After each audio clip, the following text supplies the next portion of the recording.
To settle a workers' compensation case, assuming you are already entitled to and are receiving workers' compensation benefits, there's no precise way to calculate what a settlement will be, because not all cases settle. But generally what you would look at in terms of from the insurance company side, what they're going to look at is how, is this person partially disabled or totally disabled? And the reason you start there is an insurance company has always got to consider what's its worst case scenario.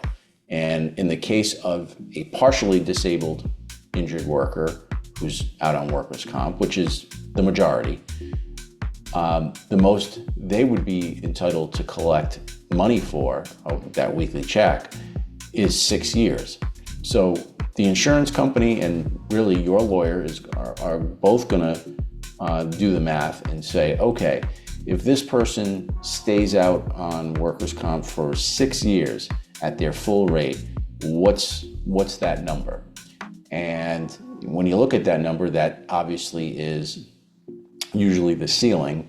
And I explain to clients, if we're fairly certain they're partial and not total, then 6 years is the most. If you're totally disabled, then the question would be, how long can you theoretically collect your weekly check? And the answer, of course, is for the rest of your natural life. It's not a guarantee, of course, but taking the approach of looking at the worst case scenario, we're going to look at, what's your life expectancy, what's your weekly benefit, and do that math, including factoring in what we call a cost of living adjustment, or a COLA, that only people who are on total disability or totally disabled become entitled to. When you do that math, of course, people who are totally disabled on workers' compensation, those cases have more value typically, and they tend to be larger settlements because you're not dealing with that 6-year cap or max that you are in most cases with partially disabled people. Now, of course, there's exceptions. Some people who are partially disabled may be able to fit into a couple of very narrow exceptions that would allow them to get through that gate, that 6-year limit. And again, you would negotiate and evaluate settlement accordingly.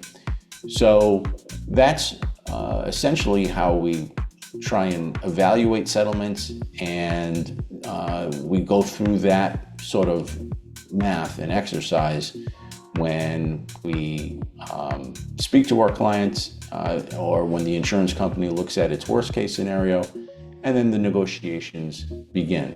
Typically, we'll make some sort of settlement demand in terms of what we think should be paid, and the insurance company, if they are interested in settling, will make an offer, and of course, the negotiations can go on from there, and they end when both sides agree on a number and or terms of a settlement.